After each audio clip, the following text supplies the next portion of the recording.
Welcome back, everyone. I hope you're having an absolutely fantastic day. Here I am on the World of Tanks website. Update 1.14 is here. You guys have probably already watched videos about this.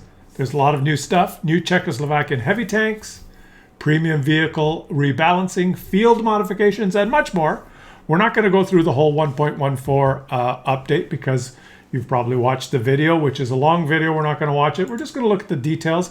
I want to talk about a couple of aspects of it. Details. Yes, we have the Czechoslovakian heavies. I'm going to do a full tech tree showcase of all of them live and post it on YouTube. You'll probably see that either right before this video or after. Recon mission, stay tuned for updates. Okay, we'll stay tuned. Premium vehicle rebalancing. This is interesting. Some of the premium vehicles, older ones, have been buffed. Let's learn more about that, shall we? The T-34 has been buffed. The old T-34 American premium tank. What did they do to it? Gun dispersion during movement and hull traverse. To reduce the dispersion on turret traverse. The soft stats have improved a little bit. Engine power is increased a bit. Turret traverse speed has increased a bit. Hull traverse speed has increased a bit. That's not bad, huh? A little bit of a buff for the old T-34. Power creep. All the old ones have to be buffed, obviously, because everything keeps getting stronger faster. It's Mario Kart soon. Okay, Claus, stop yelling and just go through it. If you guys didn't know, the AMX Shah de Shahs has been buffed. Aiming time down to 1.8 seconds. Gun dispersion during a movement and hull traverse. Dispersion on turret. Soft stats buffed. Reverse speed, so you can run away faster. So you can poke the ridgeline and back up faster. Do you know how many tanks there are now that have less than 2-second aim time? This game is all about faster, stronger. It's just, let's go through them quickly. Claus? My mind is foggy. I just got back from holiday and I'm not in full form, but KV5 gets a buff to its penetration on the standard round. IS-6 gets a buff to its penetration on the standard round. 112 Chinese Tier 8 Premium gets a buff to its standard penetration. These are all tanks that have preferential matchmaking. I still don't like any of them because 196 pen is crap anyway. When you're versus the new Tier 9s that are around today, doesn't matter to me. WZ111 plus 10 millimeters of penetration to standard round. Okay, T-34-3 plus 10 millimeters to penetration. Mr. Plow, which I hate with all my heart. I hate Mr. Plow. Gets a little buff to the reload. Look, the dispersion has been improved to 0.4. If you buy Mr. Plow, you're a moron. Aiming time, 1.7 seconds. Ridiculous aiming times on the tanks now, guys. The Ripper pattern. A little bit shoots faster. Aiming time is decreased to 2.2. The pattern. That was the one we just looked at. This one here, that is very interesting. I have this reward tank. Very rare. Aiming time. Penetration of standard shell to 190. Big deal. Still a hunk of garbage. And another one. Oh, the other pattern. The Chinese pattern. Aiming time under 2 seconds. So many tanks with aiming times under 2 seconds now. A little bit of soft stat improvement. Engine power improvement. Specific and engine power. A little bit faster aiming time. Okay, so those are the list of vehicles that were buffed in this patch. Some of you may not have known that. Let's scroll down there. There's going to be something else I want to show you. Forget the, oh no, that's the missions. Let's go back here. Changes to personal missions for artillery. Since they nerfed artillery, they're reworking all of those. That's fine. We don't have to go through those. This is the one I wanted to have a look at. Field modifications, and I'm going to give you my no BS opinion on this. Let's watch the video, shall we? Shall we watch the video? It's a short video. The field modification feature was recently tested on the Sandbox server. This is a completely new mechanic that allows you to fine-tune the characteristics of your favorite vehicles. The Sandbox allowed us to receive your feedback, which we processed and took into account. And now it's time for field modification to be added to the main version of the game. It's available for all vehicles from Tier 6 to Tier 10, except for rental vehicles and vehicles from special game events. The new mechanic is unlocked right away after the vehicle has received elite status. Fine. The cost of upgrading it is proportional. That's very important. It's just a quick point here. You can only add these field modifications when your vehicle is elited, which really, I'm going to give you the negatives and the positives as I see them here, which means that when you're grinding a new line or getting a new tank, you don't get this stuff until the vehicle is elited. So once again, the disparity between the people that have played for a long time, have their favorite tanks at the high tiers, mid tiers, they're going to get this stuff. And if you're grinding your way through new lines before you elite the vehicles, you're going to be at an even greater disadvantage now. Not only will you have the stock gun, the stock engine, and the stock tracks, and the stock radio, and the stock turret, while you're grinding, the fully upgraded elite tanks that you may be facing could also have these field modifications. It just increases the disparity between beginner and veteran, you know. So that's one thing. Proportional to the vehicle tier.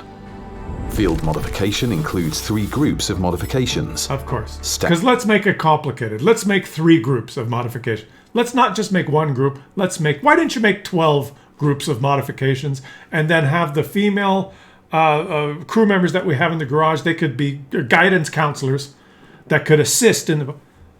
Claus, stop and just watch the video. Standard, dual, and special. They form a modification scheme that varies depending on the vehicle tier and its role on the battlefield.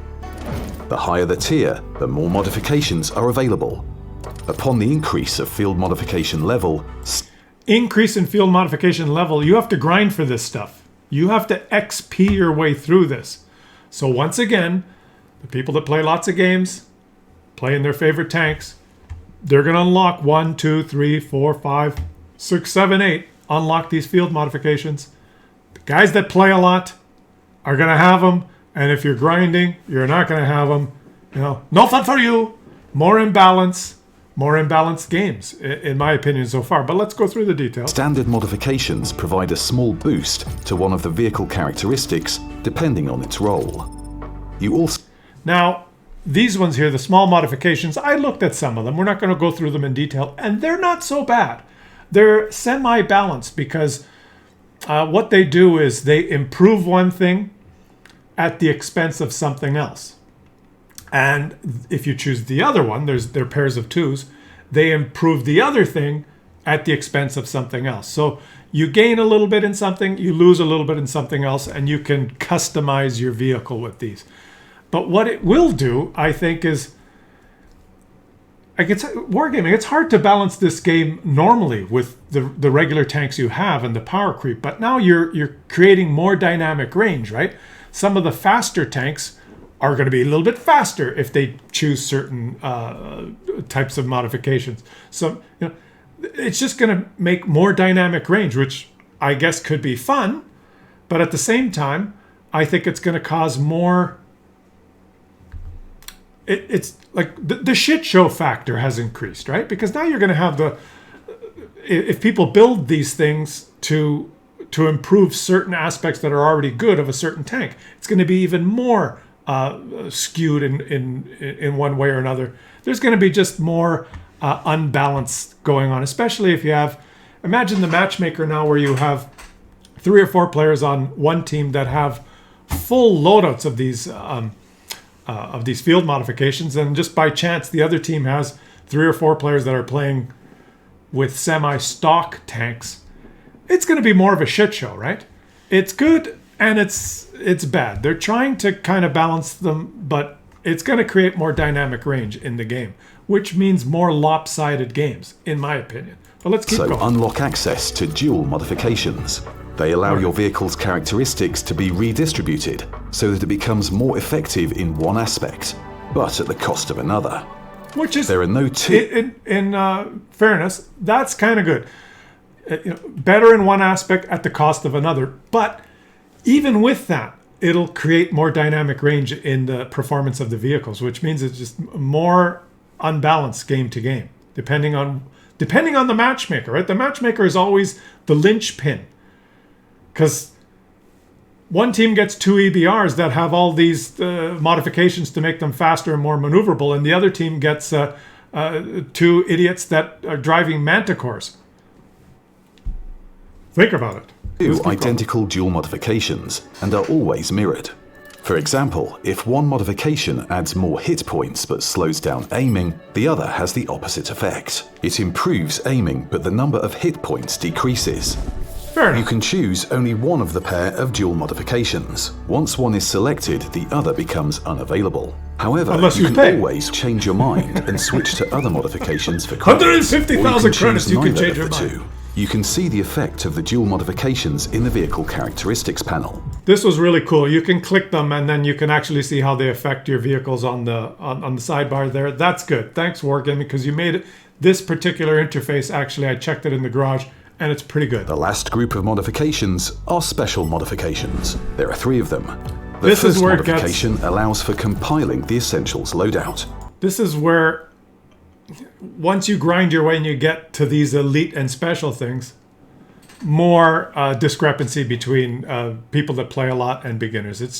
Which is an additional set of consumables and ammo to take into battle. It doesn't replace your main set, but unlocks new opportunities. During the pre-battle countdown, you can select one of the 2 loadouts. This will help you adjust to the conditions of the upcoming battle.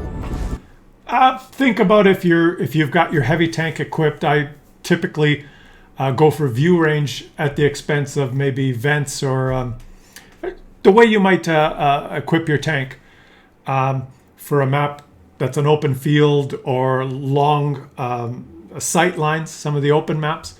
But then you end up in a city map. You may want to have another configuration where you equip it simply for DPM and forget about view range if you're going to be brawling in Himmelsdorf, for example. So you spend more credits, equip your tank with double the amount of the equipment, and then choose before the game which one you want to use.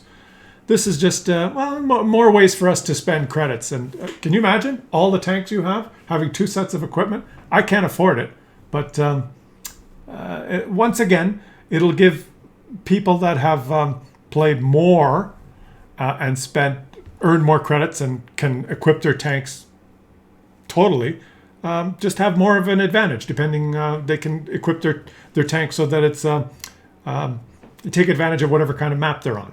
But keep going. The second special modification expands these opportunities by enabling a set of equipment and directives called the auxiliary loadout. You can put one piece of equipment in 2 slots for both loadouts. You won't have to pay twice. The auxiliary loadout is selected before the battle, just like the Essentials loadout, but you select them independently of each other. The third special modification allows you to assign a category to a second equipment slot. You can select between 2 suggested variants. The category differs from the first slot and matches the vehicle role in accordance with its battlefield objectives. This is, keep it simple, stupid. But anyways, you get a second slot, I guess. So you're going to get a bonus on a number 2 slot, which means if you can grind all the way to get this special field modifications, your tank's going to be better. It's more dynamic range. More dynamic range. If the matchmaker doesn't compensate for that, more unbalanced games, more 2-minute games, more 3, 15, 1, 2-minute outcomes. It's all good. It's all interesting. It's all interesting and good new stuff in the game. But does it always have to be to make the tanks slightly better and slightly just always improving? The maps aren't getting any bigger. Always making the vehicles more powerful or enabling you to grind a little more to make them a little better. And then you can see the effect, right? The old premium tanks, they got to say, oh, well, throw them a bone. We'll just increase the penetration of all these and buff everything's getting buffed, new stuff added all the time. And at the end of the day, we're playing 2-minute games.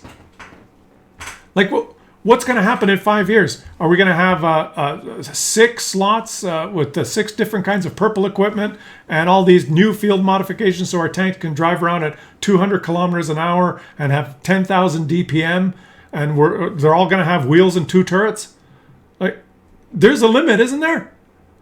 Or is it just... I don't know.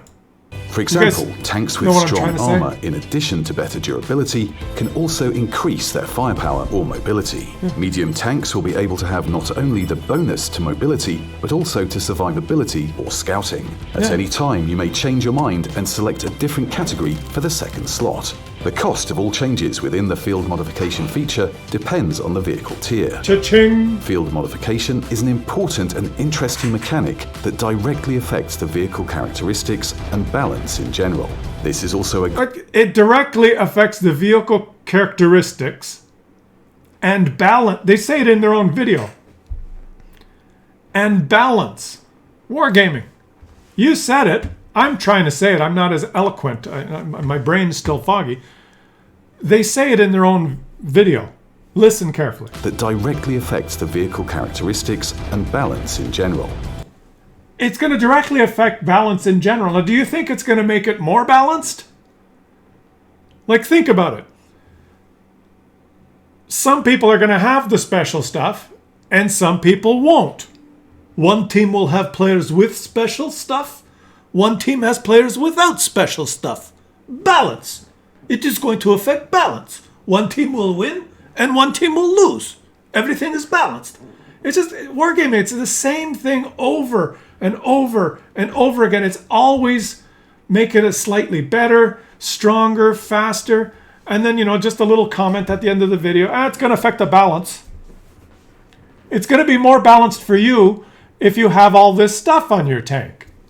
And if you play hundreds of games a day, if you're an addicted loser in your basement, playing video games all your life, like I do, and you play 100 games a day and you have all the special stuff, then it's more balanced for you.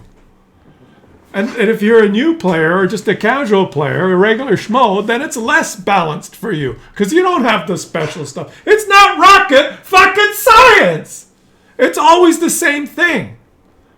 You get patch after patch after patch. You can't always make it more balanced for the people that play more. I guess maybe I'm just an old fart that complains all the time, but I just see it going in this direction every single time they make a change.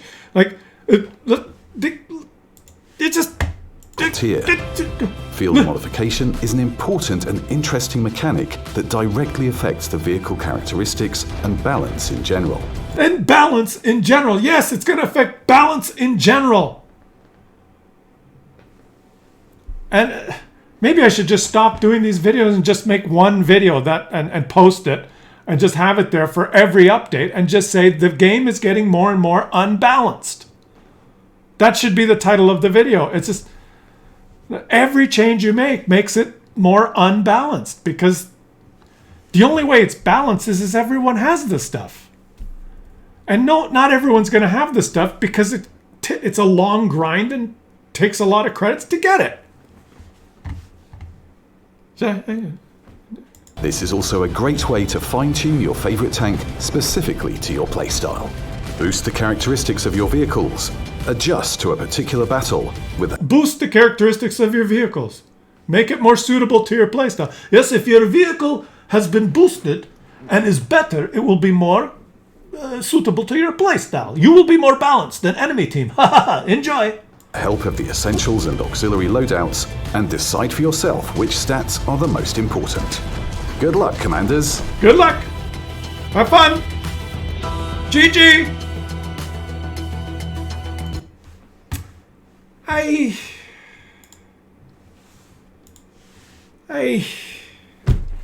It's, guys, the no bullshit opinion. It's interesting. The field modifications are interesting. You can tell they've thought through them. Some of them are interesting. The different changes that you can make at the expense of the other. But in general, when you look at it from flying overhead from 50,000 feet, rather than just looking at each tree, let's look at the whole forest. It's just always the same. It's just a little bit more power creep a little bit a chieftain with all the special field modifications now is going to shit all over you when you finally unlock your first tier 9 and you go into battle stock. You know, you're just trying to grind. It's just oh well, that's the way it is. That's the way it is. That's all I wanted to cover in this video, because there's a lot more, like the new map, which I haven't played yet, some of this stuff, all of this other stuff. There's probably really good videos that you can watch on there and on some of the changes.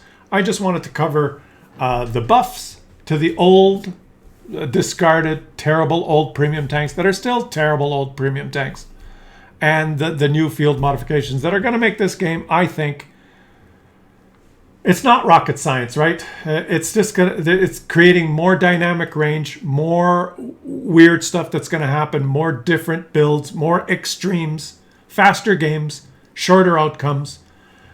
With each change, it's going to be harder and harder and harder for you as an individual to have an impact on the outcome of the game, unless you're one of the few that has all the equipment, right? If you're a really good player that's played a lot and you have your tank completely decked out, you'll be able to seal club better. If you're just a beginner or just a regular schmo grinding, it's going to be tougher for you. And I predict shorter games and a continuation of the power creep that's making this game, shorter and shorter battles, and less and less dependent on what you do as an individual in the game. More and more dependent on how the matchmaker now is going to stack these teams, because now there's more dynamic range available. The matchmaker is not going to check if one team has 4 players with special field modifications and the other team has 4 players just grinding a new tank. The matchmaker is not going to look at that, so you're going to get more unbalanced games. It's going to affect the balance of game. It will be more balanced for you if you grind more and get yourself some good field modifications. Well, that's all I had, guys. I wanted to cover it kind of a little bit differently than some of the other content providers covered it. I know I'm always negative, but I give you my no bullshit opinion because that's what I do. Okay, thanks for watching. Leave some comments. Let me know what you guys think, and I'll catch you on the next one.